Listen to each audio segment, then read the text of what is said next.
Hi everyone, welcome back to the Orbital in Conversation with. I'm Maddie Sidgwick, Editor-in-Chief of the Orbital. And I'm your Deputy Editor-in-Chief, Eve Jarvis, and today we're joined with... Issy Trapnell Hoyle, Senior Sports Editor of the Orbital and VP Sock Sport candidate for 2025. Yay! So glad to have you having a little chat with us, Izzy. We obviously know you very well because you're part of the editorial board. So I just want to kind of open up the conversation with what do you study at Royal Holloway? Whereabouts are you in your degree? And how's like that side of your life going at the moment? I think people are always very confused by what I study because I spend so much time on the sports side of it, whether it's at the Orbital or like with football or lacrosse. But I actually do English and history. I'm in my final year, sort of, getting through the DIS, all of that stuff. Yeah. And yeah, now with this sort of looking forward to what happens next year, really. Yeah, no, that's great. And then obviously looking at the sports side of things, how did you get into like sports clubs at Royal Holloway, and like how has it shaped your university experience as a whole? I think for me, I played football as a kid, but obviously growing up as a girl, there are sort of a lot of barriers, particularly if you play with boys, it can be quite intimidating. But I knew when I came to uni, I wanted to start playing again. And then I sort of joined and never left. And with lacrosse, I had never heard of it. And one of my friends in my seminar was like, "Oh, I play this sport. Do you want to come and give it a go?" I was like, "Oh, I'll come for a week, see what it's like." And 3 seasons later, I'm still here, I guess, which is quite fun. I think people always assume that if you play a lot of sport at uni, that was the case beforehand. As much as I used to run, it wasn't for me, and I've just sort of, fallen into it. It's been a very happy accident, almost, if you will. Yeah. Do you have, sorry, it's kind of like a follow-up question.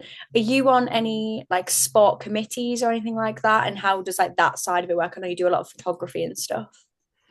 I Last year I was welfare secretary for lacrosse, Okay. and then this year I am third team captain for football. I was last year as well. Just couldn't leave the team. Knew I had one more year. But Yeah. yeah, that's sort of how I stand with committee stuff on like the sports side of it at the minute. Yeah. No, that's really great. How has, we are Orbital, so we're obviously naturally going to ask you about how has your time been as senior sports editor? What have you kind of gained from the experience of being on the editorial board and being within student journalism, but alongside that, just specifically the sports side of it, because me and Eve, we're not sports journalists. So can you just tell us more about your job and everything about it? I think I was quite lucky that I lived with a associate sports editor last year, so I had sort of a little like insight into it, and I always knew I wanted to go into journalism, so it gave me a good chance to kind of bring across everything I do with sport and like a lot of my photography into a more journalistic sense. And I found it really rewarding this year, like writing and editing stuff, but also showing other people they can write stuff. I think so often, sure you guys will get this, when you write your first article, it seems so daunting. People are like, "Oh, but I'm not qualified." So sort of sitting down with people, talking ideas through and showing them that they can do it is really rewarding. And then I think, with like nominations to stuff at this kind of time of year, it's nice to see like the recognition of like, because like sometimes I'm sure you guys will get this, you feel like everything you do is very much behind the scenes as an editor. You feel like you're, well, in my case, sort of editing videos and everything, and it sort of doesn't get seen. So it's sort of nice to see that people are seeing it. And I'm so glad that we've got so many new writers on the sports side this year. I think it's been really nice to show people that they can do it, and it's always worth getting involved. And I'm glad that's sort of like a positive change I've sort of been able to help make. Yeah. Yeah. I think your influence in the sports section this year has actually just been amazing. And we need to take a moment just to appreciate that. Yeah. I think as well, like as a woman in sports, like I know, like say for instance, for me, if I was like gonna write a sports section, sometimes you feel like, oh, like can I write about this? Like, is it okay for me to write about? Or are people gonna think I don't know my stuff? But it's so inspiring, like seeing you like write every issue and putting your stuff out. And I think that's why we need to talk about SPA nominations. Yes. Which is so amazing because obviously the section got nominated and you got nominated for best sports editor, and it was just so amazing. How do you feel about that at the moment? I was really, really excited and really grateful to be nominated and then shortlisted. I think for me, I took a few risks with some of the stuff that I wrote about. Like I write about a lot of football, but I'm so sorry, I do not know how to turn my notifications off. Why is it It's fine. It's fine. Okay, we'll ignore it. But take a bit of a risk with some of the stuff I wrote about. I sort of branched out and wrote a lot about lacrosse, which is a sport I play, and the lack of lacrosse in state schools. I was writing, reaching out to sort of external people to interview. And Mm. when you are writing something a bit more controversial and, sort of basically complaining about the lack of offering to state school pupils, you are always worried how that's going to be perceived. So I think writing something a bit more out there, a bit more controversial, and still sort of Yeah. getting recognized for it being good journalism was really rewarding for me, because I've sort Yeah. of written it as a series now, lacrosse in state schools. And Mm-hmm. every time you put one out, you're waiting for someone to say, well, should these kids be playing lacrosse? You're waiting for sort of backlash. So being able to write something a bit more niche and still be recognized for it is really nice. Yeah, I mean, it's such, especially the individual nomination is such an achievement. And yeah, I think exactly what you said. I mean, bringing sports into kind of, that socio-economic conversation, it's so important. And I think for anyone watching, a lot of Izzy's articles online are just, they center around that, so that's really great. Um, if we kind of just bring the conversation to the most important thing that we are here to chat about, and that is you running for VP Socks and Sports next year. Can you tell us a little bit about why you've went for the role, and just kind of like your general motivations, and then obviously we can get into the nitty gritty of it, but just tell us why you're going for the job. I think for the last 3 years, I've kind of it's been at the back of my mind. I've always wanted to do it. I saw Hannah did it, and Alistair and Banner's done a really good job this year. And I Yeah. think it's because whenever I've been on a committee, I've wanted to do that bit more. I've wanted to be that bit more involved. Yeah. And I think as well, being someone who with sort of media outlet with the Orbital is also on the societies side of it and the sports side. Yeah. I kind of was like, I feel like I could bring both sides to this, which is not Yeah. always something that's necessarily easy. I think the Orbital this year has allowed me to kind of bring both together. And I've had such a good time as part of student groups at uni, and I just want to help other people kind of have that same experience. I think that's kind of one of the reasons that I ran. Yeah. No, that's great. Yeah, and then if you could go through for the people watching, just like your key pledges that you're like thinking of if you were to go into this role. I think this year it's a bit more difficult because we don't have sort of manifestos. It's like priority 8. There's a really good explanation of it on the SU site, but we basically have to like rank what our top priorities would be. And then my top 3 were about sort of developing number of social and study spaces, more financial support for students, and more daytime events. And I think it's easy for us to just promise, more funding, but where's this funding coming from, that kind of thing. And for me, I wanted on the sports side of it to help put an emphasis on development and sort of beginner sports, because there's so many clubs on this campus who do such a great job of welcoming beginners, but where is that sort of specialized support and funding? Can we do more to help these groups find funding externally, to help them find support externally? Because I think there needs to be more of that. And I also think it'd be better if we had more regular recognition for groups, because society awards and colours ball is great, but what if you do, I don't know, you have a sort of member who's just done a good job of welcoming people at socials in the first month, and that might not be enough to get in the crest, but that's enough that someone should probably turn around and be like, hey, well done. And I think as well, just more specialized support for groups, because what some societies might need, and what is covered under their general risk assessment, is going to be very different for different types of societies.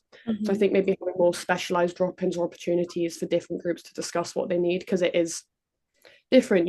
For example, what the Orbital need is not going to be the same as what MTS need, and what MTS need is not going to be the same as what the next group need. And I think that's something we maybe don't acknowledge. I think sometimes it's just assumed what groups need as opposed to sort of asked, maybe. No, definitely. I think that whole, every single society spot is so different and so unique at this uni. I think that's one of the big perks. And obviously, the job you're going for is very much bringing all of that together. But I really like that point on kind of the recognition side, because, I mean, whether you're committee or a member, it is so nice to just be recognized every now and again, and I feel like that's so motivating for people to keep joining and keep showing up, especially with something like the Orbital, which is quite, it's academic and you have to like hone in on it, but it's really great. Just kind of want to expand on your whole campaign.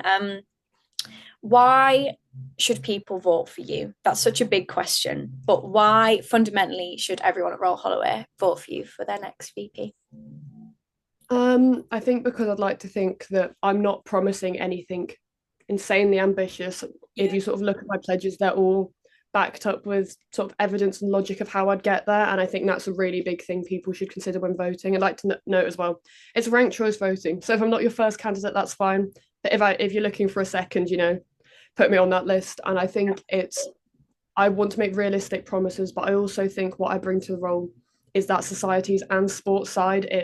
I also live with a lot of society and sports members, and being someone who is essentially on committee for both, I've won a sports crest, I'm nominated for society one. I think that's quite a unique perspective I could bring to the role. Yeah. And I'd like to anyone who looks back at the sort of work I've done on committees in the last few years, with the stuff I've been nominated for and like the work I've done, will see that I would go above and beyond in every role I've got so far while doing a degree and working 3 jobs. So Yeah. I think if I was just left to one job for a year, I'd do a pretty good job of, putting my all into it. No, definitely. I mean, from the Orbital side, I mean, if your nominations don't say enough, we are 100% the Orbital endorse. Yes, 100%. Because we, just to kind of be soppy editors for a second, you have absolutely made that sports section this year. And we, it's so important as, EIC and deputy that some of the sections that are not our speciality get kind of honed through by the editor. It's especially for me, I'm not a sports journalist whatsoever. So the fact that you were there for that support for that section, it really helps us out and it makes our job a lot easier. So I can imagine that if you did get the job, that you would make whoever's above review's life a lot easier. Yeah. I feel like just to round things off, if you could remind everyone when we're voting, and even if they just wanted to get in contact with you for like more information, where should they go just like to contact you for that? Okay, so the DMs are very much open, very much being responded to. It's Issy, ISSY, the number 4 for let me make sure I'm getting it right. I think it is for VP Sock Sport. Yeah. On Instagram. Let me find it. I've got a little lovely, yeah, there we go. Issy for VP Sock Sport. Yeah. Lovely little profile photo. My sort of candidate statements on the SU website. Yeah. And voting is open from, I believe, 10 a.m. on the 11th of March till midday on the 13th next week. Yeah. And it doesn't take long to vote. You get to vote for all the roles. So even if I'm not your candidate, voting is super important. Yeah. It's your SU. You have a say in how it's run. Vote for your president, vote for your school representatives. Democracy is cool and fun at the end of the day. Exactly. Yes. Everyone, if you're watching, you have to vote. Yes. So super important. But yeah, we'll make sure that everything is promoted on both our Instagram and I feel like a YouTuber by saying in the link down below. But we'll pop everything there for you. So yeah, good luck. Yeah. Good luck in both your campaign and Spa, which we will all be going to as well. But yeah, just great job, Issy, and we really hope that everyone turns out to vote because we think you'd be really great for the job. Yeah. Very much. But yes, thank you for coming on. In terms of Orbital, issue 4 is currently in the making. If you would like a copy of issue 3, please contact us on our Instagram. And that's everything from us. Keep an eye out for socials and things like that coming your way towards the back end of term 2. But yeah, thank you everyone for listening and watching, and thank you, Issy. Thank you for having me. Thank you.